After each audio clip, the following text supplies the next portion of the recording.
How is the Mercedes W15's front ring legal? You may have asked yourself this very question. Well, let me explain why it is. Ever since the first shots of the W15 were released last week, plenty of emphasis has been placed on the trick front ring design of it throughout the first day of the 2024 Formula 1 preseason testing in Bahrain. Particularly so, given what the team is trying to reintroduce with this extremely clever interpretation of the rules as they currently stand. The reintroduction of the Y250 Vortex would be a major coup for the Brackley-based outfit and would give them an additional advantage over the whole of the grid. Now, what exactly is the Y250 Vortex that you no doubt would have heard throughout the day if you've been watching testing?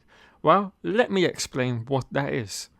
Basically, in the previous eras of Formula 1 with the front wing, you could also generate an inboard wash as well as the outwash. And this was known as the Y250 Vortex.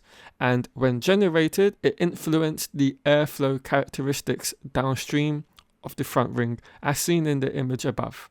This improved the efficiency of the underbody, which in this current case would of course be the floor, which is the most important, but it also helped the cooling systems and rear ring. How exactly is it legal?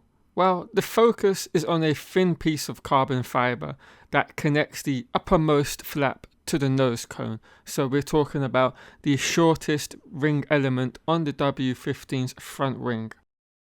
While it is detail driven by acute reading of the rulebooks, it has not sparked some kind of legal furore among rival teams, as had been suggested before the FIA finally declared it legal. The thin connecting piece is fully compliant with the relevant Article 3.9.1 Section E of the technical regulations, which states, with the exception of the rearmost closed section, the rearmost point of every closed section must not be visible when viewed from above.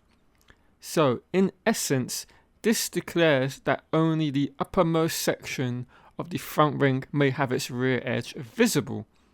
The lower tiers must be hidden by the overlaps from the section above.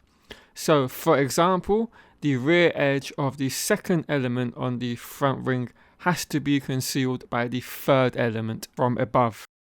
So, for Mercedes to remain compliant, they have used this thin strip of carbon fiber that connects the main body of the fourth and final element of their front ring to the nose cone, and with this it helps them to conceal the rear edge of the third element.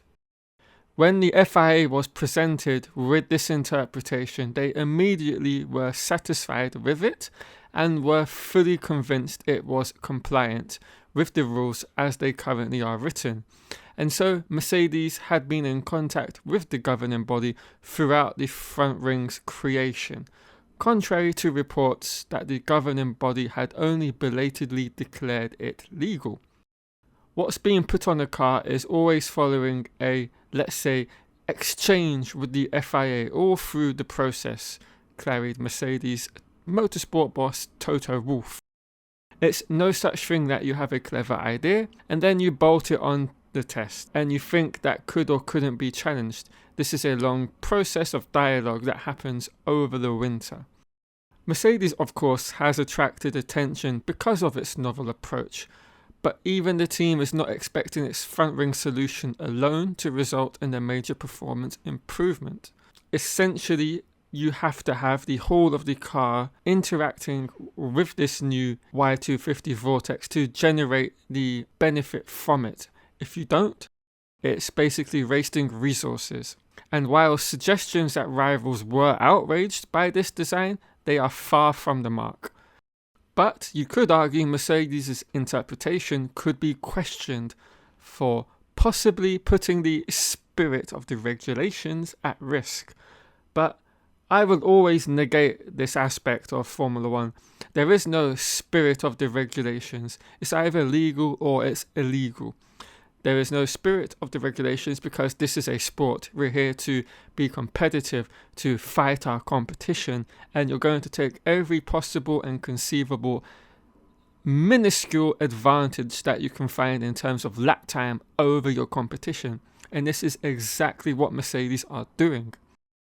When it comes to the front ring, the rules governing them were tightened for the 2022 shift to the ground effect era in a bid to reduce outwash, which in turn helps to slash the amount of dirty air that is affecting the car following the one in front, and this was all done as a way to boost overtaking.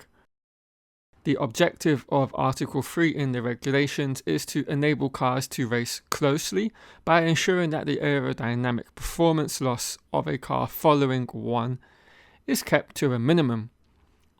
In Mercedes' case, this relates to the slender front ring connector on the W15 being thought to help create a vortex to direct the turbulent air. Pat Simmons, who's F1's chief technical officer, earlier today on Sky Sports stated, "Is that really within the spirit of the rules? It's in the regulations. It's within the letter of the law.